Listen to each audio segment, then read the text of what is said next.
बिस्मिल्लाहिर्रहमानिर्रहीम। अजीज़ान मन, आपको आपके भाई आदिल राजा का सलाम पहुंचे। वादे के मुताबिक मैं बैक वक्त TikTok, Twitter, LinkedIn, Rumble, Odysee, X, Twitch और फेसबुक के ऊपर आपके साथ मुखातिब हूँ।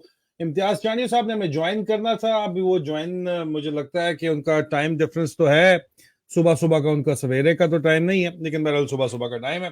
अब अगर वो हमें ज्वाइन कर लेते तो सो बिस्मिल्लाह, नहीं ज्वाइन करते तो अल्लाह खैर सल्ला। बातचीत जो मैंने करनी है वो मैं आपको जरूर बताऊंगा। सबसे पहले जो मोस्ट इंपॉर्टेंट बातचीत है उसके अंदर, आज बात शुरू करने से पहले मैं अपने फौजी बहन भाई जो हैं, मेरे जो बहनें हैं, जो फौजियों की घरवाली हैं, उनसे, और आर्मी ऑफिसर्स जो मेरे साथ जिनने सर्व किया है, उनको उनको मैं एक बात करना चाहूंगा खुलेआम तरीके से। मैं बात ये रिपीट तो करता हूँ, जो इस वक्त ये बदमाशी जर्नैल वगैरह कर रहे हैं, बड़े बड़े जर्नैल थे, ज़िया-उल-हक से बड़ा कौन डिक्टेटर गुजरा है, लेकिन एक उसकी 32 और आंखें सिर्फ मिली थी, आपको याद होना चाहिए। कुछ लोग जो है वो शराबें पी पी के मर गए, कुछ लोग जो है वो अयाशियां करने के बावजूद मर गए, कुछ क्रैशेस के अंदर मर गए, किसी को गिरबान से पकड़ के नीचे उतार के जो है वो फेंका गया। आपके सामने किसी को कुत्ता कुत्ता बोल के इसको हमने निकाला। अयूब खान से बड़ा कोई बड़ा दबंग बंदा, कोई दबंग डिक्टेटर कोई था आपके ख्याल में? जो फील्ड मार्शल था भाई, जर्नैल भी नहीं था, 5 star, the only 5 star in the history of the Pakistan arm forces. Alright, उसको कुत्ता कुत्ता कह के इस कौम के नौजवानों ने बाहर निकाला। कुछ वो कर सका? कख नहीं कर सका। अवाम के आगे, अवाम के समुंदर के आगे, अवाम की ताकत के आगे आपको अल्टीमेटली जवाब देना पड़ता है। और जिस वक्त आप ड्रामेबाजियां कर रहे थे, ये डिक्टेटर्स कर रहे थे, उस वक्त तो सोशल मीडिया नहीं था। आपने हल क्या निकाला है कि आप सोशल मीडिया की तारे काटने के ऊपर बैठे हुए। आप कहते हैं ये तारे काट दो सारी की सारी। अच्छा जी, काट लो, कितनी तारे काटोगे तुम लोग? और ये तारे काट के तुम्हारे ख्याल में ये कौम फिर भी कामयाब हो पाओगे?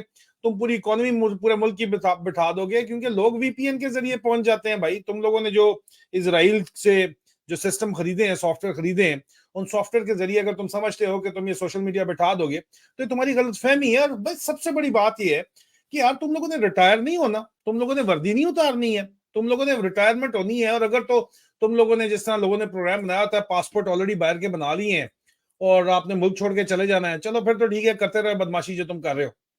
क्योंकि इन लोगों ने, यासिर मुनीर टाइप लोगों ने, इन्हें नहीं ठहरना। बाजवा नहीं ठहरता यहाँ पे। बाजवा आधा टाइम दुबई भागा होता है, फिर आगे यूरोप में भागा हुआ होता है। बाजवा बड़ा कम कम टाइम मुलाकातें करने आता है, वो भी जब तक हालात साजगार हैं तब तक। ये हालात कब तक साजगार रहेंगे, एक बहुत बड़ा सवालिया निशान बनता जा रहा है इस वक्त। क्योंकि जिस तरीके से ये काम चलाया जा रहा है, ये काम लंबे अरसे खिंचने वाला नहीं है।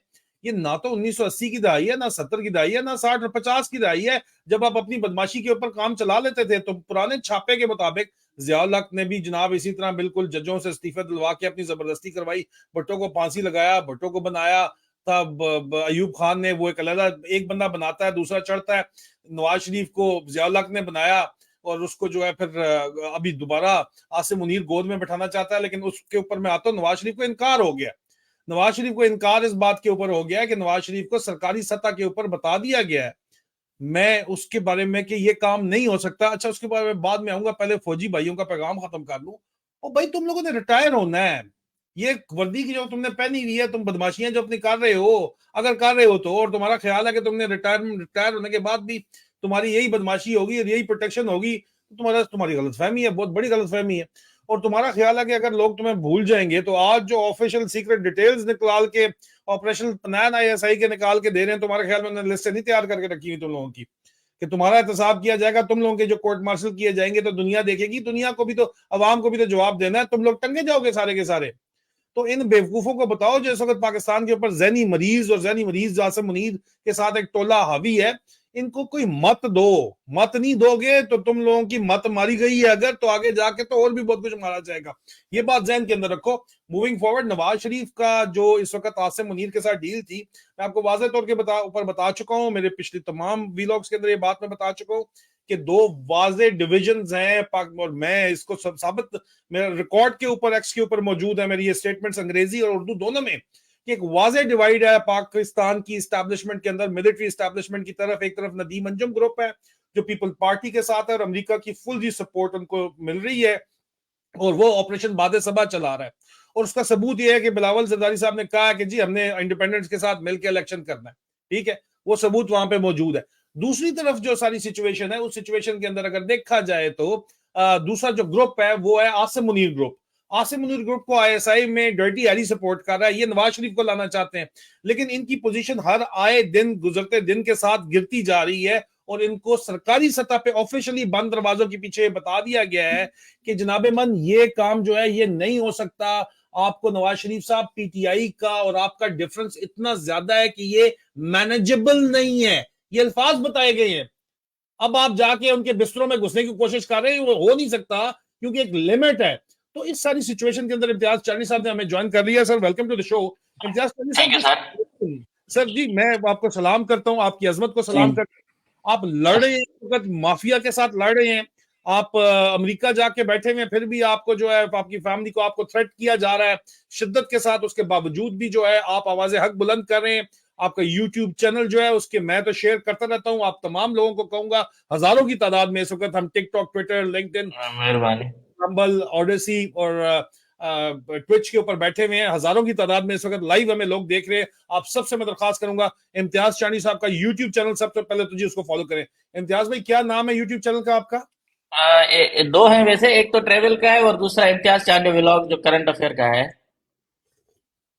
देखिए इम्तियाज भाई, आप सिंध की करप्शन के ऊपर बात कर रहे हैं, इस वक्त जो हालात बन रहे हैं वो पलड़ा भारी है मिलिट्री एस्टेब्लिशमेंट के अंदर, जो है वो वाजे तौर के ऊपर नदीम अंजुम ग्रुप, और उसका सबूत ये है कि अमेरिका उसको इनविटेशन ही नहीं थी, आर्मी चीफ की सिर्फ इनविटेशन थी। बिलावल भुट्टो ने बात करके लोग हंस रहे थे, हाँ हाँ हाँ एंथनी बात करेगा, तो मामे लग गए, फॉरेन मिनिस्टर बैठा हुआ था, वो बिल्कुल बात करेगा, वो उन्होंने बड़ी सक्सेसफुल लॉबिंग। अब इम्तियाज भाई इसी से मैंने इस पे आपका तज्जिया लेना है। पीपल्स पार्टी ने जितना अरसा ये लंदन प्लान नून लीग वाले कर रहे थे, नवाज लीग पटवारी पार्टी कर रही थी आसिम मुनीर के साथ, एक रिटायर्ड आर्मी चीफ को लगाना चाहते थे, पीपल पार्टी ने वो तमाम टाइम लगा के बिलावल भुट्टो के रिपीटेड विजिट्स जो हैं अमेरिका के अंदर, उन्होंने बड़ी सक्सेसफुल लॉबिंग की अमेरिका के अंदर कि वी आर योर पार्टी, और अमेरिका वाजे तौर के ऊपर पीपल पार्टी को सपोर्ट करती है, और पीपल पार्टी सपोर्ट करती है नदीम अंजुम को, डीजीआईएसआई को। अब ये ग्रुप, मैंने लोगों ने कहा ये हो नहीं सकता, ये हो रहा है, ये लोगों ने कहा नूरा कुश्ती है, कोई कख नूरा कुश्ती नहीं है भाई, जहां पे इंटरेस्ट लाइन है लाइन है, नहीं तो ये दो अलग ग्रुप है मिलिट्री एस्टेब्लिशमेंट के अंदर, मैं आपको कंफर्म खबर दे रहा हूं। अब सबूत ये है जीतने का इस वक्त पलड़ा भारी है नदीम अंजुम ग्रुप का, क्योंकि एक तो आर्मी चीफ के विजिट के ऊपर डीजीआईएसआई अपने जहाज के ऊपर पीछे पीछे पहुंच गया, उसको बुला लिया गया, और एंथनी ब्लिंकन जो है उनका सेक्रेटरी ऑफ स्टेट, पहले उसने डीजीआईएसआई से मुलाकात की, और आसिम मुनीर को कमरे में जब लेके गए तो डीजीआईएसआई बैठा हुआ था, वो आगे की करता रहा सिर्फ, और उस मुलाकात के ऊपर 2 साल एक्सटेंशन के ऑर्डर हुए हैं, और उसका कोरा हुआ है इस वक्त बकायदा तौर के ऊपर अहकामात के तहत, जो एक्सटेंशन पहले 10 फर्दर ऑर्डर्स थी वो भी अमेरिका के कहने पे थी, और अमेरिका के ऑर्डर्स पे 2 साल एक्सटेंशन के ऑर्डर हुए हैं। इसके बाद नून लीग ने जाके सुना है बड़ी ऑफरें की हैं, मरियम ने जाके बड़ी ऑफरें की हैं, मैं उसके ऊपर नहीं आता, लेकिन यहां पे पलड़ा इतना बड़ा पक्का भारी है पीपल्स पार्टी का। अब क्योंकि वो खुल के बिलावल बुजरदारी कहते हैं कि जी हम आजाद उम्मीदवारों के साथ गवर्नमेंट बनाएंगे, तो ऑपरेशन बादल सभा यही है कि आजाद उम्मीदवार, इन्होंने पीटीआई को हैसियत पार्टी इलेक्शन लड़ने इसलिए नहीं दे रहे कि उनके आजाद उम्मीदवार खरीदने, अगर जरूरत पड़ी तो, अगर कमी बेशी हुई तो उधर से खरीदने। और सक्सेसफुल बाइंग जो है नून लीग को भी बताया गया है कि रजीन चेंज ऑपरेशन में भी जरदारी साहब ने सक्सेसफुल बाइंग की थी, उनको तरीका आता है खरीदने का। सही, ये क्या गिद्दड़ सिंह की है जरदारी साहब के पास कि एक जरदारी साहब के ऊपर भारी है, उसको तरीका आता है और ये नून लीग वालों को नहीं आता, और वो कर भी जाता है, खरीद के ले जाता है, बड़े बड़े लोग पीटीआई के भी एमएनए खरीद के ले जाता है, ये गिद्दड़ सिंह की सही क्या है, पहले ये तो बताएं।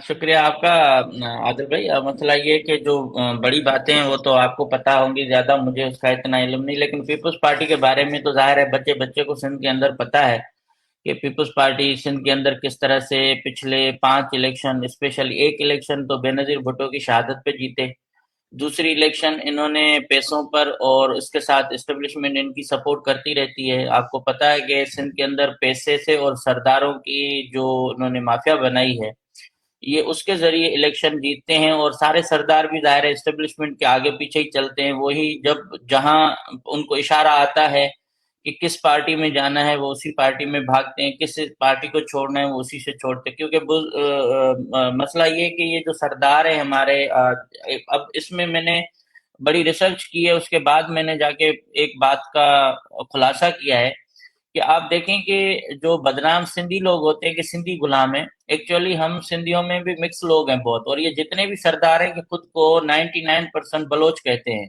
बलोच ये जी। कहते हैं, ये आज तक सिंधी नहीं जी, हुए हैं। आसिफ अली जरदारी साहब ने भी इसीलिए बलूचिस्तान पे भी जी जी कब्जा किया हुआ है, पूरा बलूचिस्तान सिंध दोनों अब जी एक जी ही जी काम जी। चल रहा है।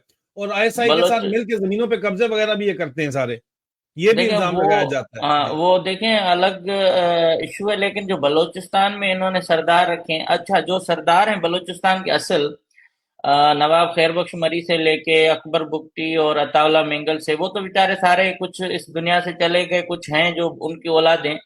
अब वो भी इस्टेब्लिशमेंट की मर्जी से सियासत कर रहे हैं। जो मतलब बिल्कुल नाराज है वो तो उस सरजमीन पर हैं ही नहीं जो सियासत कर सके। तो हमने क्या किया है कि जो असल स्टेक होल्डर्स हैं उनको डंडा देकर साइड पे किया है, और जो नकली लोग हैं, जाली सरदार हैं, हम उनको लेके आके एक सूबे को चला रहे हैं, सूबे के लोगों की नुमाइंदगी कर रहे हैं। तो इस तरह से सेम सिंध के अंदर है कि जो सिंध के असल जो लोग हैं वो साइड पर हैं, ये जो जाली बलोच किस्म के सरदार जो खुद को समझते हैं, ये दोनों तरफ बलूचिस्तान में भी फायदे में है, सिंध के अंदर भी जाली सरदार फायदे में है। ये वो सरदार हैं जिन्होंने आज तक न कोई नोबेल प्राइज जीता है अच्छा काम करने का, न कोई कोई दुनिया का कोई उनको अवार्ड मिला है कि भाई आप जाके ये काम करें। और किसी एक एकड़ जमीन उन्होंने न एजुकेशन के इदारे के लिए दिया हुआ है, न उन्होंने कोई सिंध के अंदर तरक्की की। इवन लोगों को हाथ मिलाना पसंद नहीं करते। अब आप देखें कि झल मक्सी के जो मक्सी सरदार हैं, दो भाई उनके बलूचिस्तान को कंट्रोल करते हैं, दो भाई सिंध में आते हैं। चांडियो सरदार हैं, उनके ऊपर 3 मर्डर के केस हैं, 4-5 और लोगों के मरवाने के केस हैं, मगर वो पीपल्स पहले काफ लीग में फिर पीपी में आ गए, आजकल वो वही काम कर रहे हैं। तो ये सिंध में जो एक ताना दिया जाता है कि ये सरदारी निजाम, वो सॉरी सिंधी गुलाम है, एक्चुअली सिंधियों की न कोई डाकू फोर्स है, न सिंधी कभी क्रिमिनल रहे हैं। ये मिक्स आबादियां हैं जो बोलते सिंधी हैं, बदनाम सिंधियों को करते हैं, लेकिन जब उनसे पूछो जाएगा आप कौन हो तो वो खुद को कहते हैं बलोच है या बलोच है। मैं खुद उस कबीले से ताल्लुक रखता हूँ, मेरे लिए काबिल एहतराम है। अच्छा, जरदारी साहब की जो अभी हिकमत अमली है कि जितने जैसे एमक्यूएम की कराची के अंदर होती थी ना, यूनिट इंचार्ज, सेक्टर इंचार्ज, जूते मारो, गाड़ी में बिठाओ, लेके चलो जलसों में, सेम वही पॉलिसी है कि सिंध के अंदर वो पैसे से सारा इलेक्शन और सरदारों की मदद से जीत रहा है। आप उसमें देखें 20 सरदार जिनको इन्होंने टिकट दिए हैं, 17 से 18 इनमें सैयद बिरादरी के हैं जो शाह हैं, पीर हैं, जो वो उनको टिकट्स मिले हैं। 5-6 ऐसे लोग हैं जिनके ऊपर संगीन जराइम है, जिनमें मुलविस हैं, उन पे उनमें मुकदमात हैं, इनकी पूरी फहरिस्त में, जिसमें एमएन एमपीएस हैं। बलूचिस्तान में जो टिकट दिया है वो सिंध का बड़े में बड़ा लैंड ग्रेबर है जिसको अली हसन बरोई कहते हैं, और आसिफ जरदारी ने उनको गिरफ्तार कराया, और ये एजेंसी की रिपोर्ट में भी उसका नाम है। जो आईएसआई ने एक रिपोर्ट बनाई थी सिंध में जमीनों पर कब्जा करने के लोगों की, वो मेरे पास पड़ी हुई है, उसमें भी अली हसन बरोई का नाम है। उसकी बीवी की आप वीडियो सुने, वो एक डिफेंस की काल गर्ल कहें या वट एवर, बहरहाल अब सेनेटर बन गई हैं। 25 करोड़ रुपए उसने देकर बीवी को सेनेटर बनाया, और उसकी ऑडियो की लीक मैंने की है, वो आप उसमें देख सकते हैं कि वो किस तरह की जबान कर रही है, और वो खातून बलूचिस्तान की सेनेट में नुमाइंदगी कर रही है। अब अंदाजा करें कि हमारे मुल्क के अंदर आप जहां मतलब कि जिन असेंबलियों में कायदे आजम मोहम्मद अली जनाब बैठा हो और दीगर सियासतदान बड़े बड़े बैठे हों, वो लोग ये वाली जो तीसरी है इसके बराबर वाली सिंध में संगीन जराइम में मुलविस, ये आप देख ले। तो इसमें ये औरत की ऑडियो है, आप सुन नहीं सकते हो, ये सेनेटर बनी है। तो कहने का मकसद ये है कि आदिल भाई, सिंध के अंदर जो हालात है ना, वो हमारे, पहले तो हमें आजादी लेनी है अपने सरदारों से, और मैं इसलिए लोगों को मोटिवेट कर रहा हूं कि मेहरबानी करके सिंध के सरदारों से आजादी लें ताकि आप अपना एजुकेशन का राइट आपको मिल सके। अच्छा, जरदारी साहब की सियासत वही है, वो खुद को बलोच कहलाते हैं, सिंधियों से नफरत करते हैं। मतलब अदब मैं पूछता ये हूं कि ये क्या ऐसी चीज देते हैं कि इनकी मिसेज ने भी जर्नल फौजी अफसरान को जो है वो अपने कत्ल का कातिल ठहराया, अखबार में बकायदा नाम छुपवाया, लेकिन इन ये एक ऐसी क्या चीज है कि जरदारी साहब जो है वो जर्नलों को काबू करना जानते हैं, मुंह पे कहते हैं, पहले कहते हैं तुम्हारी ईंट से ईंट बजा देंगे, उसके बाद भी जर्नलों को काबू करने का उनके पास हुनर है। तो वो हुनर मुझे तो पता है, लेकिन अवाम को तो बताएं कि हुनर सर क्या है। वो सर हुनर उसके पास क्या है, देखिए मैं तो उसको सियासतदान नहीं मानता। पॉलिटिकल जो लीडर होते हैं वो रेजिस्ट करते हैं, अपने उसूलों पे खड़े रहते, इसका कोई उसूल ही नहीं है। जहां इसको बंदूक दिखाते हैं वहां से इसका उसूल चेंज हो जाता है, नजरिया चेंज हो जाता है। दूसरा, ये डीलिंग का माहिर है, ये शुरू से। अभी देखें, किसी भी बड़े सरगने को, सियासतदान को इसने अपने हाथ से कोई पार्टी का टिकट नहीं दिया, लेकिन जो बड़े में बड़ा लैंड ग्रैबर है, जिसको इसने खुद गिरफ्तार कराया, जिसके ऊपर कत्ल अगवा के इल्जाम आते हैं, जिसको राव अनवार से इसने खुद गिरफ्तार कराया। आज भी राव अनवार तो एस्टेब्लिशमेंट के करीब है ना, उनसे पूछें कि अली हसन बरोई जो टायरों की दुकान पे काम करता था, उस बंदे को आसिफ जरदारी ने खुद अरेस्ट करवाया, उसको जूते पड़वाए, 2 साल जेल में रखा। उसी शख्स को बलूचिस्तान का लीडर बना के बलूचिस्तान में भेज रहा है, हब से इलेक्शन लड़वा रहा है, उसको खुद टिकट दे रहा है। तो आसिफ जरदारी साहब के पास ये मसला है कि आसिफ जरदारी साहब जहां पैसे से लोग खरीदते हैं वहां वो पैसा इस्तेमाल करता है, जहां उसको डील करनी होती है वो वह डील करते हैं, जहां उसको मतलब लेट जाना होता है वो लेट जाते हैं। उसमें लीडर्स वाली क्वालिटी नहीं है। मुझे तो अफसोस होता है बार बार हामिद मीर साहब पे, कि हामिद मीर साहब इससे जब भी इंटरव्यू करते हैं तो इसको नेल्सन मंडेला बना के पेश करते हैं। मैं कहता हूं कि एक दफा भी सिंध के किसी भी एक शहर में हामिद मीर साहब तो जाते रहते हैं, तो एक सिर्फ दफा सिर्फ घुस जाएं, शिकारपुर लें, सक्कर ले, लाड़काना ले, छोटे छोटे गांव ले, जहां भी हामिद मीर साहब का दिल कहे वहां लेके जाके सिर्फ एक फुटेज किसी बाजार की बना के दिखाए, पता लग जाएगा कि ये आसिफ जरदारी ने 15 सालों में दिया है। आप ये मैं शर्ट लेके आया हूं ना, अगर मेरे को पहनी हुई है तो नजर आती है सर, इन्होंने अरबों रुपए लगाए हैं, नजर नहीं आते। छह छह छह छह अरब, 5-5 करोड़ रुपए एक एक टीएमओ को मिल रहे हैं, बड़े बड़े शहर का। वो 5-5 करोड़ रुपए इनके सरदार लेके जाते हैं, और उनके एमएनए एमपी अभी भी जो निगरान गवर्नमेंट है वो फुल सपोर्ट कर रही है आसिफ जरदारी साहब को, उसके जलसों को सिक्योरिटी है। और जो अपोजिशन के लोग हैं वो बेचारे यूं अकेले चले जा रहे हैं, उनके ऊपर एफआईआर दर्ज हो रही है। तो एस्टेब्लिशमेंट से मेरी तो हमेशा मोदबाना गुजारिश रही है, हमारा झगड़ा तो गरीब लोग हैं नहीं है, लेकिन इतना है कि देखिए सिंधियों को और सिंध के बाकी जो रहने वाले मिक्स आबादी हैं उनको आप कितना गुलाम रखोगे, उन इस खतरे से कि कभी कोई आपको कहेगा कि जिनापुर बनाएंगे, कोई कहेगा सिंधु देश बनाएंगे। वो सारी चीजों का जो नजला है वो आम सिंधी के ऊपर गिरा रहे हो। कोई स्कूल नहीं है। जो 2007 में जरदारी की हुकूमत आई तब भी 5,000 स्कूल बंद थे, 2015 में आज भी 5,000 स्कूल बंद हैं, और उसके ऊपर स्कूल बंद है लेकिन 50,000 आप टीचर्स भर्ती करते जा रहे हो। आपके पास स्कूल नहीं है, इमारतें नहीं है, बच्चे नहीं, आप उसकी जगह पे 7 अरब रुपए का फर्नीचर खरीद रहे हो जो नहीं है। और अभी निगरान गवर्नमेंट ने उसकी इंक्वायरी शुरू की है कि सरदार शाह जो वजीर तालीम थे उन्होंने 7 अरब रुपए खर्च किए हैं गजब। फर्नीचर खरीदने के लिए। अब मैं ये पहले कहता दो हूं, मैं दो आईएसआई को स्कूल भी, हुआ करते थे पूरे सिंध के अंदर। जी जी, मैं अभी आईएसआई को भी रिक्वेस्ट कर रहा हूँ, एमआई को भी, आईबी को भी, सबको आप इंक्वायरी तो करें। जो खबरें आती हैं कम से कम आपके अंडर इदारे आते हैं सारे, देखें कोई भी 19 ग्रेड का अफसर इनकी अप्रूवल के बगैर इम्तियाज भाई प्रमोशन वो तक नहीं होती। इन्वेस्टिगेशन नहीं करते, वो इस्तेमाल करते हैं खबरें। कंफर्म इन्वेस्टिगेशन लाजमी वो करके कंफर्म करके फाइल अपने पास रख लेते हैं, जब उनको जरूरत पड़ती है तब वो इस्तेमाल करते हैं। 76 साल से यही काम चल रहा है। जब कोई वडेरा बात ना माने तो फिर उसको जेल भेजने के लिए वो इस्तेमाल होती है फाइल उस वक्त।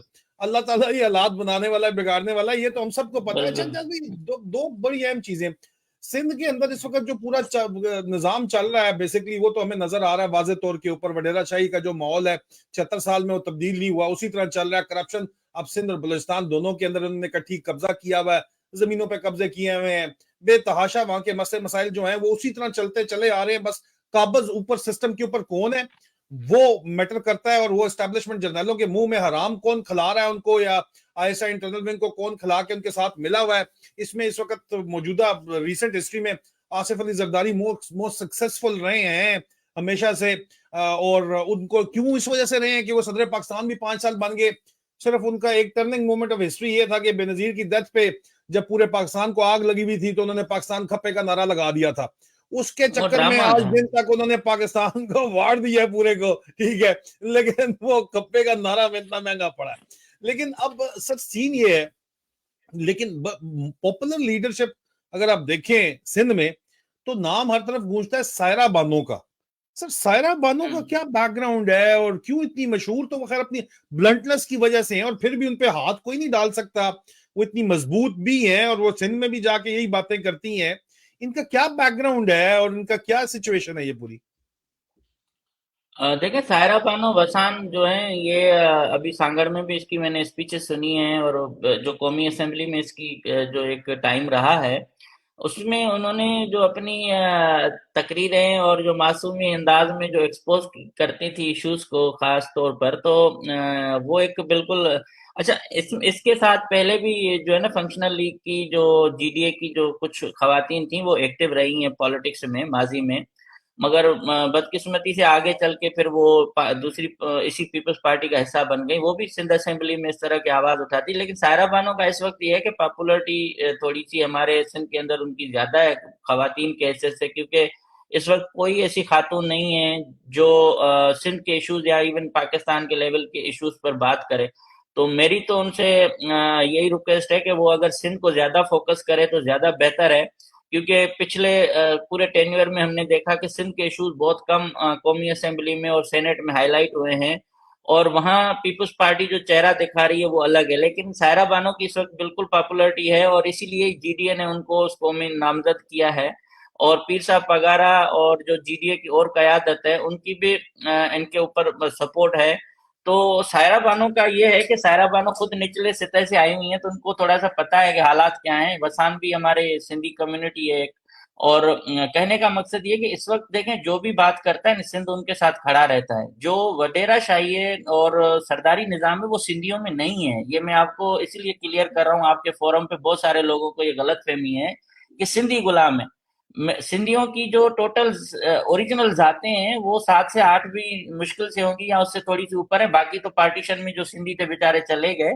अब जो मिक्स आबादी हैं जो खुद को बलोच और बरोच कहलाती हैं, ये सब उन्हीं का कमाया हुआ है, जिसकी वजह से आज हम पीपल्स पार्टी की गोद में हैं। कभी कहते हैं कि पख्तून हर साल अपने हर इलेक्शन में कोई ना कोई कयादत चेंज करते हैं।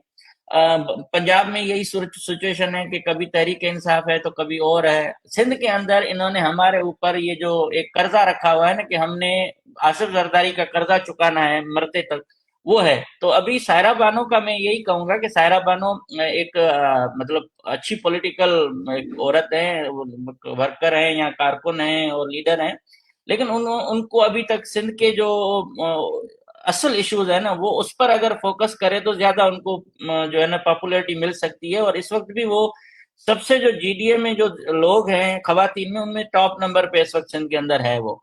और अभी भी उसकी जो रेटिंग आ रही है जो हम पूछते हैं सांगड़ में या कहीं और से, तो सायरा बानो का बिल्कुल अच्छा किरदार है इस वक्त। और इसके नतीजे में अगर देखें तो सिंध के अंदर आप बाकी तो कोई लीडरशिप रही नहीं है। नुसरत सहर अब्बासी थी, वो मुल्क छोड़ के चली गई। अच्छा, इसके साथ मेहताब अकबर राशिदी थी, वो पीपल्स पार्टी को उनके भी इंटरेस्टिंग प्रॉब्लम है, मैं अगर आप कहें तो शेयर करूं कि जी जी। एक औरत जो बहुत बड़ी एजुकेशनिस्ट थी और सिंध असेंबली में तकरीरें करती थी पीपी के अगेंस्ट, उनकी करप्शन के अगेंस्ट, वो फरियाल तालपुर के हाथ पे जाके बैयत करती हैं कि मैं पीपी में आ गई हूँ और अब सब अच्छा हो गया है। वो खातून जिसने सिंध असेंबली में इनके खिलाफ बहुत ज्यादा अच्छे तरीके से मुहज़्ज़ब अंदाज में उनके ऊपर तनकीद की थी। उनका एक जमीन का एक प्रोजेक्ट उन्होंने लॉन्च किया है जिसका नाम है स्मार्ट सिटी लाड़काना। ये लाड़काना की तारीख में सबसे महंगा तरीन हाउसिंग प्रोजेक्ट है। इसमें एक प्राइवेट टीवी चैनल का ओनर है, लेकिन इसमें जो असल पैसा है वो सिंध के करप्शन केस में कनासरो ब्रदर्स हैं कल्चर डिपार्टमेंट के, जो इसके अंडर में रहे हैं, और ये मैडम खुद कल्चर डिपार्टमेंट की सेक्रेटरी रह चुकी हैं। उन्होंने एक जमीन ली है, जो जमीन इनकी है, प्रोजेक्ट कनासरो सिस्टम का है, जो सरदार शाह और इन्होंने 18 अरब लूटे थे। उन्होंने वो लाड़काना में इनकी जमीन पर वो स्मार्ट सिटी कायम किया, जिसमें फ्रंट पे इन्होंने हम टीवी वाले ओनर को रखा है, और ठीक। बैक पे सारा पैसा कनासरों का है जो उन्होंने लूटा है। अब उस प्रोजेक्ट पर जब नेब ने छापा मारा था, जब हमारी स्टोरी पे, तो वो उस प्रोजेक्ट को बचाने के लिए ये पार्टी में इन्होंने, हालांकि इनकी शुरू से पीपुल्स पार्टी से नहीं थी, इनकी फंक्शनल लीग से थी, जो जिसमें अभी सायरा बानो, ये उनसे उन्होंने उस प्रोजेक्ट की वजह से वो वफादारियां चेंज करे, पीपल्स पार्टी में शमूलियत इख्तियार की, ताकि वो इस बड़े प्रोजेक्ट को बचा सके। और ये आप अब गूगल करेंगे तो स्मार्ट सिटी लाड़काना ये पूरा करप्शन के पैसे से बन रहा है। और ये बना रहे हैं मंजूर कनासरो और रोशन कनासरो, इनके बेटे वहां मैनेजर लगे हुए हैं, इनके जो फ्रंट मैन है वो वहां उस प्रोजेक्ट के मैनेजर हैं, लेकिन आगे जो नाम दिया है वो टीवी मालकान का है कि हम जो है ये प्रोजेक्ट लॉन्च कर रहे हैं, लेकिन अंदर जो सारा पैसा है वो जो सिंध से लूटा हुआ है वही लग रहा है। अब जरदारी साहब जो है वो कनासरो जो बिलावल हाउस को भी देते हैं हिसाब किताब, तो उनको बचा रहे हैं, ये भी केयर टेकर मिनिस्टर उनको बचा रहे हैं।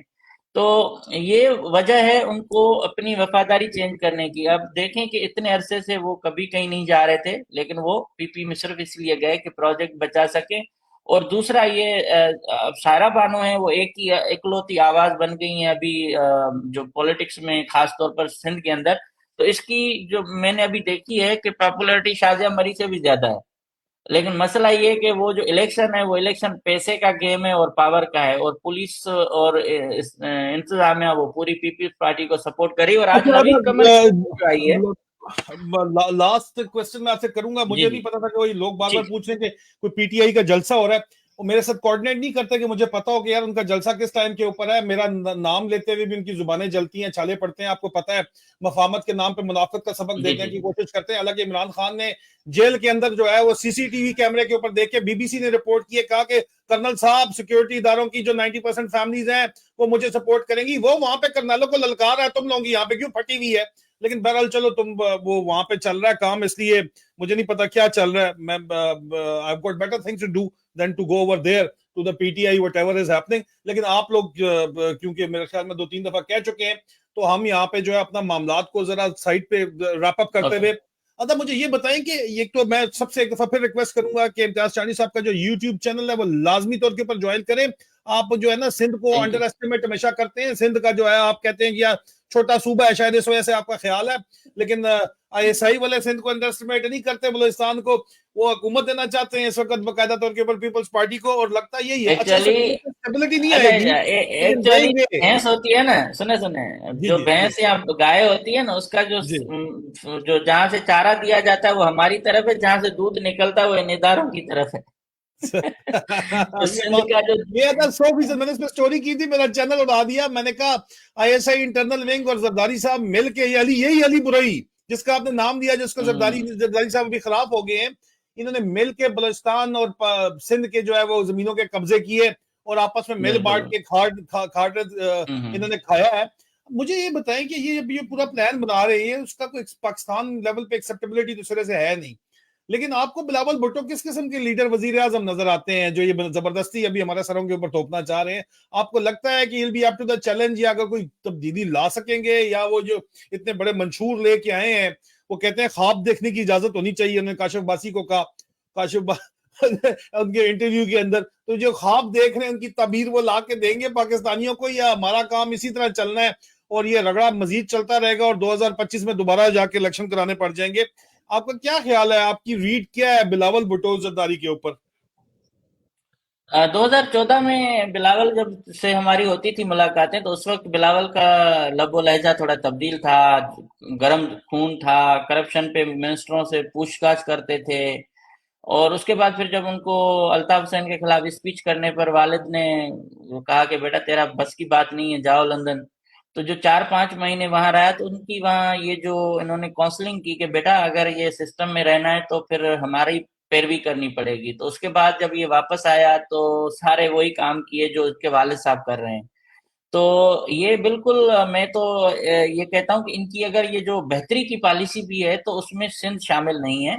ये सिर्फ दिखाने के लिए, झूठे ड्रामे करने के लिए वो कर रहे हैं। अभी आप बिलावल पूरा अपने वालिद की उस समझे कि सियासत को लेके चल रहे हैं जिसमें वही है, करप्शन है, अकरबा परवरी है, गुंडागिरी है, दहशतगर्दी है, और कब्जागिरी है। ये सारे इस वक्त बिलावल की मीरास बन चुके हैं। बिलावल वो वाला नहीं है जो आया था। और बिलावल का जो इस वक्त पॉलिटिक्स है सिंध के अंदर, वो मैं कह रहा हूँ एक बदतरीन किस्म की पॉलिटिक्स वो कर रहे हैं, न उसमें बड़े का कोई इज्जत है, न बड़े की कोई लिहाज है, न अवामी राय है। ये जितने भी जलसे कर रहे हैं, इनकी वीडियोस आप देखें, लोग खुद उसकी वीडियोस डाल रहे हैं, खाली कुर्सियों को खिताब कर रहा है, लोगों को जबरदस्ती पकड़ के जलसों में लेके जाया जा रहा है। अभी बिलावल से तो कोई उम्मीद रखना, मतलब एक मैं कहता हूँ कि वो सियासतदान भी नहीं है अभी। वो इस वक्त बहरिया के जहाजों पर और बाप के पैसे पर वो सारा कुछ कर रहा है। उसको वही लोग डील कर रहे हैं जो फ्रंट मैन थे पहले, और अभी भी बिलावल हाउस या आसिफ जरदारी के जो करीबी लोग हैं, वो लोग बिलावल के इर्द गिर्द हैं। आप देखें, बिलावल जरदारी साहब के पास कोई मंशूर नहीं है, कोई पार्टी का विजन नहीं है। सिंध के लोगों को सब पता है, इसलिए इनको पता है कि हमें अपने उस पे वोट नहीं मिलेगा। तो इसलिए इन्होंने क्या किया है, अब जितने भी मुखालिफ वडेरे थे, जिसमें गोशबख्श महर हमेशा अलग लड़ता था, उनके बेटे ऐवानों में पीपी के खिलाफ स्पीचेस करके उनको गालियां देते थे। आसिफ जरदारी को चोर कहते थे। अली गोहर महर फरियाल तालपुर को बोलते थे, ये जो पीपल्स पार्टी, ये फरियाल लीग है। अब इन सबको इन्होंने मजबूरी में इकट्ठे किया है कि किसी भी तरह से हम हुकूमत बनाएं।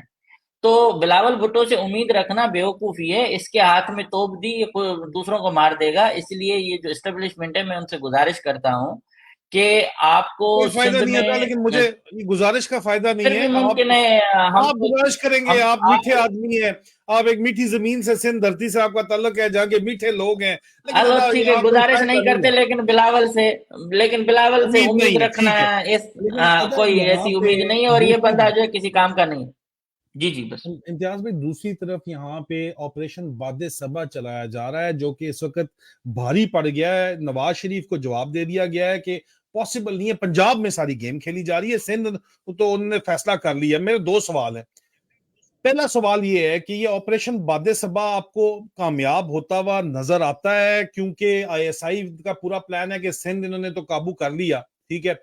अब उम्मीदवारों को खरीदारी का जो स्पेशलिस्ट है वो जरदारी है, पैसा लगाता है, जो भी आपने पूरा डिटेल इस पे बता दी। वो आजाद उम्मीदवार पीटीआई के भी अगर जरूरत पड़ी तो खरीद लेंगे, और सीटें पूरी करके 176 जो है इसकी गवर्नमेंट बना देंगे। टंगी गवर्नमेंट हो, जो भी हो, वो सुनेगी एस्टैब्लिशमेंट की और चलेगी।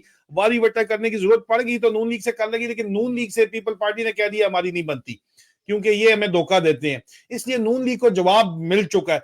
मेरा जो पहला सवाल है, क्या ये ऑपरेशन बादे सबा पीपल पार्टी को हुकूमत में लाना, बिलावल भुट्टो को वजीर आजम बनाना, ये पॉसिबल होगा? क्योंकि अभी बलूचिस्तान में भी सरफराज बुगटी टाइप भी उन्होंने तोड़ के, पहले नून लीग से करवा के, तोड़ के पीपल पार्टी ज्वाइन करवा दी है। जो मेन प्लेयर आईएसआई के हैं वो चेंज हो गए हैं, और क्योंकि जवाब मिल गया है, पॉसिबल नहीं लग रहा। नून लीग को मरियम नवाज ने तबाह कर दिया है, नून लीग को।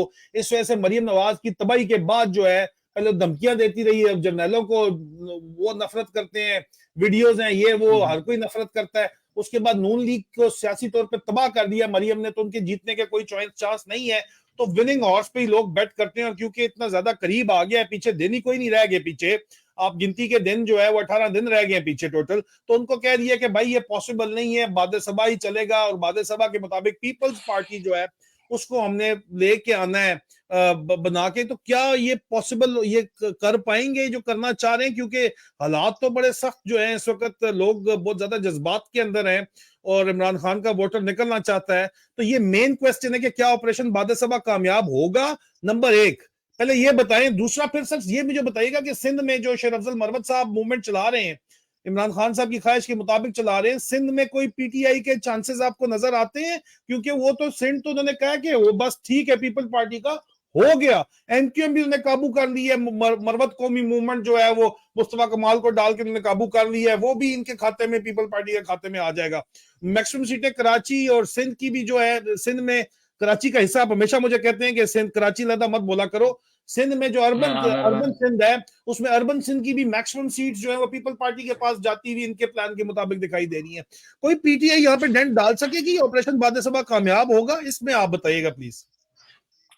आदिल भाई, आप जैसे दिफाई तज्जियाकार और फिर हमारे जैसे हम मेट्रोपॉलिटन के तज्जियाकार हैं, तो आप माशाल्लाह उन पे ज्यादा दस्तरस रखते हैं। हमारे को ये मालूम है कि सिंध के मामले पे थोड़ा, क्योंकि इंटरनल मामला बहुत होते हैं, आपको तो पता है, हमारे को तो कोई एसएचओ भी नहीं जानता। अब मसला ये है कि ये जो बादे सबा है या गुरूब शहर है या गुरूब आफ्ताब है, इनमें देखें पाकिस्तान का बेड़ा इस तरह की प्रोजेक्ट्स की वजह से हुआ है। और दूसरा ये कि जो पंजाब असल है, जो पाकिस्तान है वो असल तो है ही पंजाब। आप देखें जब तक पंजाब से नहीं जीतते तो कोई हुकूमत बना नहीं सकता। यही तो कयाम पाकिस्तान से लेके दूसरे 3 सूबों का जो वेट है वो इतना कम रखा गया है कि जो कुछ पंजाब करेगा वही होगा। जर्नैल भी पंजाब के होंगे और इक़्तिदार भी पंजाब के हवाले होगा। पंजाब भी आप देखें तीनों सूबों में सबसे ज्यादा तरक्की करने वाला भी अगर कुछ है तो पंजाब है। और दूसरा ये कि पंजाब के लोगों में पहली दफा खान की वजह से ये रेजिस्टेंस आई है, वरना पंजाब में भी इस तरह से होता नहीं है। लेकिन मैं नहीं समझता कि इस तरह का कोई काम कामयाब हो सकता है। आप पाकिस्तान को फटे हुए कपड़ों को जब आप सिलने की कोशिश करके और टुकड़े जोड़ते हो तो वो नजर आता है। तो एक्चुअल पाकिस्तान का जो असल मसला है वो है नीट एंड क्लीन एक क़यादत आनी चाहिए, नए लोगों को मौका दिया जाना चाहिए। ये जो इनको अपना खतरा है ना कि हम अगर नहीं रहेंगे तो मुल्क का मसला हल होगा, एक्चुअली न ये मुल्क के दोस्त हैं जो भी करना चाहते हैं, न ये मुल्क के खैरख्वाह हैं, न मुल्क के लिए इन्होंने कभी जो है सोचा है। तो मैं हमेशा आपके तवज्जुह से ये बात करता रहता हूँ कि ये लोग पाकिस्तान का सोचते ही नहीं है और ये सोचते हैं सिर्फ अपना और अपने एक इदारे का। अगर ये मुल्क के बारे में सोचें तो बेहतर हो सकता है। अब आते हैं सिंध के अंदर, देखें सिंध और बलूचिस्तान में पीपल्स पार्टी हुकूमत उनको मेरे मेरे अंदाजे के मुताबिक उनको बनाने की इजाजत दी गई है कि वो बलूचिस्तान में भी हुकूमत बनाए, सिंध में भी बनाए। लेकिन जो प्राइम मिनिस्टर है वो नहीं बन सकेगा बिलावल भुट्टो जरदारी, ये कंफर्म मैं आपको अपना ये दे रहा हूँ। क्योंकि वो उनको ये एक दूसरे को गालियां देके फिर मशरूत हुकूमत बनाएंगे। इनको भी अंदाजा हो चुका है कि बार बार हम कभी हमने जेल देखें, कभी आपने तो हमेशा लगे, तो अभी मतलब जरदारी भी वट्टा बड़े सट्टा सियाने होगा, हैं इधर। वट्टा सट्टा होगा। सेम वही होगा जो जो पीडीएम की हुकूमत थी, इस तरह का फार्मूला है, उसी में ही ये बिलावल भुट्टो आएंगे, वजीर खारजा बनेंगे या कुछ और बनाएंगे, वो भी नून लीग जाएगी उनके पास या ये उनके पास जाएंगे। लेकिन ये कुर्सी के बगैर रहने वाले नहीं हैं, ये एक दिन भी कुर्सी के बगैर नहीं रहेंगे। अच्छा, रही बात तहरीक इंसाफ की सिंध में, तो सिंध के अंदर देखें पूरा इनका जो जोर है वो कैपिटल पे है। हमारे जो कराची की जितने भी डिस्ट्रिक्ट्स हैं, खुरमशेर जमा को इन्होंने जीरो कर दिया है, माली तौर पर उनको इतना नुकसान दिया है, उनकी होटल्स बंद हैं, उनके घरों पे छापे लगते हैं, वो रूपोश है। अली मादिल शेख ने जेल से बैठ के टिकट्स की बंदरबांट की, जिस पर इमरान खान ने नोटिस लेके कल वो खुरमशेर जमा के जरिए वो सारी टिकट्स जो गलत लोगों को मिली, उनके भाइयों को, उनके कजनों को, उनके वकीलों को, वो सारा उन्होंने वहां खत्म कराया। कुछ लोग हैं जो मुल्क छोड़ के चले गए हैं जो तहरीक इंसाफ के थे। अब मसला ये है कि तहरीक इंसाफ वाले उनकी जो पॉलिसी है सिंध के अंदर, वो बाकी डिस्ट्रिक्ट को पूछ भी नहीं रहे हैं, जिसकी वजह से पहले जहां से जीत के आए थे वहां लोग चले गए पीपल्स पार्टी में, और वहां उनकी कोई प्रायोरिटी लिस्ट रही नहीं। और उनको भी डुबोने वाले इमरान खान की पार्टी को ये असद उमर और दीगर थे, जो कराची से इनको गलत फीडिंग देके और सारा कुछ करते थे। और कई दफा खान को मकामी कयादत ने कहा कि आप गलत लोगों के हाथों ये सब कुछ कर रहे हैं, मेहरबानी करके इनको बेहतर करें। तो इस वक्त पीटीआई का सिर्फ 2-3 लोग हैं, उमरकोट से कोई लाल माली हैं, कराची से खुरमशेर जमा की थोड़ी बहुत एक्टिविटीज नजर आ रही हैं, छुप छुपा के कर रहे हैं। ढोल का निशान दिया गया है, किसी को जूते का निशान मिला है। अब आप अंदाजा करें कि लोगों को पता है कि वो तो पढ़े लिखे लोग तो जाके ढूंढ के भी देंगे वोट नाम सुन के, लेकिन जो बेचारा आम बंदा है वो साइन देखता है।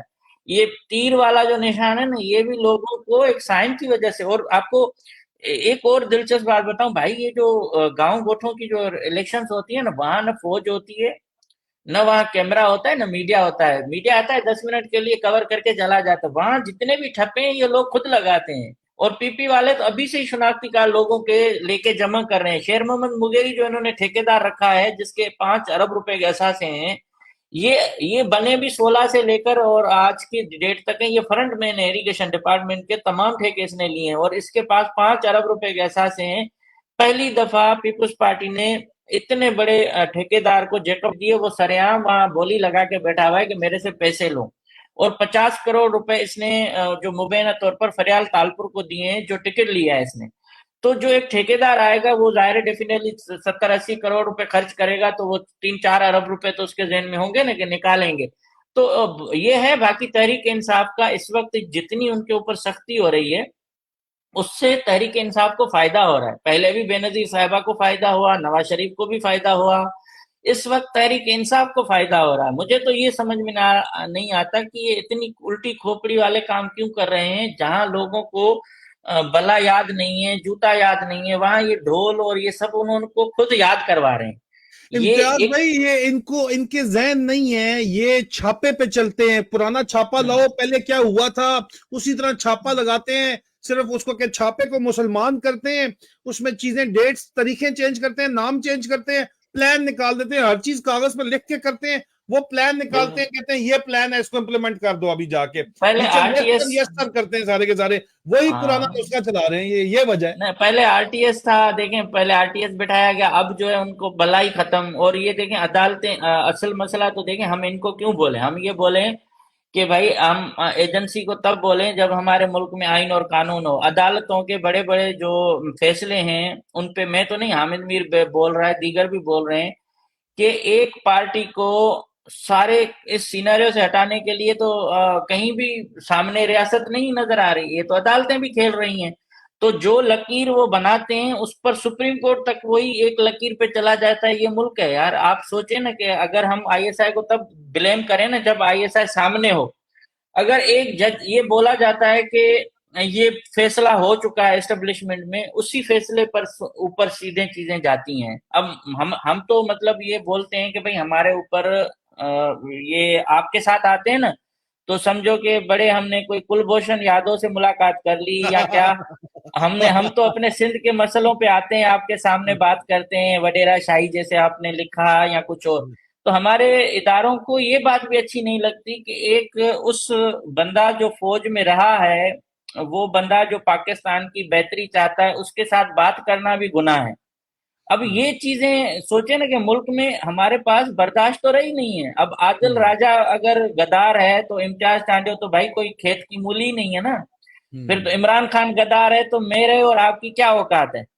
तो इस तरह से इन एजेंसियों में बैठे हुए हमारे जो भाई हैं, हमारे जो दोस्त हैं, या हमारे जो एक ही शिनाख्ती कार्ड रखने वाले लोग हैं, इनको थोड़ा सोचना चाहिए कि आप मुल्क के लिए किसी आपका अगर काम दिमाग नहीं करता इतना तो आप दूसरे किसी अच्छे बंदे से मशवरा कर लें। लेकिन ये जब तक ये हुकुम उसमें है, जॉब में, ये समझते हैं पूरी दुनिया का अकुल कुल इनके पास है। मतलब साइंटिफिक तरीके से अगर आप चीजों को कर रहे हो, आपके वो अलग है। हर चीज आप हो, अनवर मकसूद गलत है, हामिद मीर गलत है, इम्तियाज मैं तो खाते में नहीं हूं, आप गलत हो, इमरान खान गलत है, दुनिया पाकिस्तान के जिन्होंने पाकिस्तान बनाया वो गलत हैं, जिन्होंने असेंबलियों में बैठ के अंग्रेज सरकार को मनाया कि पाकिस्तान होना चाहिए वो गलत हैं, वली खान गलत है, जीएम सैयद गलत है, बशीर कुरैशी गलत है, अयाज पली जो गलत है, सायरा बानो गलत है, पीर पागारो गलत है। यार फिर आप पूरी दुनिया का दिमाग लेके जो ये काम कर रहे हो, वो तो कुल्हाड़ा अपनी उस पे पाँव पे मार रहे हो। मुमताज भाई, इनको भी पता है, फौज के अफसरान को पता है। लोग कहते हैं वो एंटी इस्लाम, एज अ फौज के खिलाफ नैरेटिव आप नहीं बना सकते। मुझे खबरें फौज के अंदर से ही मिलती हैं, आईएसआई के अंदर से ही मिलती है ना। वही अफसर, उनको पता है अच्छे तरीके से कि ये क्या डफर्स कर रहे हैं। मसला फौज का ये है कि आपने एक बंदे को इतनी ज्यादा ताकत दे दी है, एक दो बंदों को, डीजी, आईएसआई, आर्मी चीफ के पास इतनी ज्यादा ताकत है, कमांडर के पास इतनी ताकत होती है, इतनी ज्यादा पावर्स आपने दे दी हैं, अनचेक्ड पावर्स दे दी हैं कि उस बंदे को अगर काबू कर लिया जाए, और हमेशा एक बंदे को काबू किया जाता है, उसके फिर जाती मफादात बन जाते हैं कि जब वो अरबों से अरब पर खरबपति बन जाता है, या मल्टा है बिलियनियर मल्टा है मिलियनियर और बिलियनियर बन जाता है बाजवे की तरह, तो फिर उसको तो खरीदा जाता है ना, हलाल तरीके से नहीं बन सकता। फिर वो अपने, उसका जाती मफाद आ जाता है, उसके जाती मफाद के ऊपर तमाम तर कौमी मफाद कुर्बान हो जाता है। क्योंकि यहाँ पे फौज में कहते हैं कमांडर इज ऑलवेज राइट, क्योंकि इन्होंने आगे खुद जर्नैल बनना होता है। तो ये बेसिकली मसला है, मैं आपको एक्सप्लेन करना चाह रहा था जी। नहीं बस वही है ना कि हम ये चाहते हैं कि हम मुमकिन है हम गलत हैं, लेकिन कम से कम इनको तो ये सोचना चाहिए कि आप अगर ठीक है इमरान खान गलत था, तो मुझे सिर्फ इतना बोलना था कि फिर नवाज शरीफ को निकालने की जरूरत क्या थी। वो गैप आ गया ना, आप पाकिस्तान हाँ, तरक्की कर रहा था तो वो गैप भी हाँ, आपकी वजह से आया। अब अगर उस हाँ। गैप को फिल कर रहे हो तो फिर इमरान खान पॉपुलर हो रहा है। अच्छा जिस इमरान खान के दौर में सर तरक्की, वो $10 मिलियन पर डे का कर्जा ले रहा था नवाज शरीफ। इमरान खान के दौर के अंदर कम से कम जीडीपी ग्रोथ जो है वो रिकॉर्डेड, आपको इंटरनेशनल वर्ल्ड बैंक कहता है कि आपका 6.2% का 6.1% का जीडीपी ग्रोथ था, नजर आ रहा था ना ग्रोथ सर, जमीन के ऊपर नजर आ रहा था, गुड वाइब थी। दुनिया में जाके इज्जत के साथ पाकिस्तानी पासपोर्ट दिखाते थे आप। ये तमाम इन्होंने तबाह बर्बाद कर दिया। एनीवे, क्लोजिंग कमेंट्स दीजिएगा इम्तियाज भाई, पीटीआई का वहां जलसा हो रहा है, वो लोग हाँ कहते हैं बस आपको क्यों दावत दी, उनकी जान जाती है मेरा ये नाम लेते हुए, आप कहते हैं हाँ दावत देंगे अरे बेचारे। आप छोड़ें, आप इनको देखें। मसला ये कि ये वक्त और हालात हो हमेशा इस तरह से रहे हैं कि जिन्होंने जो काम जिसके लिए मतलब कुर्बानी दी है उनकी से वो पानी में बह जाती हैं। ये आप, मैं तो हमेशा कहता हूँ आप जज्बाती होते हैं। इनका इनको आप ये समझें कि ये उसी लाइन पे हैं जिस लाइन पे तहरीक इंसाफ को लेके चलाया जा रहा है या किसी और पार्टी को।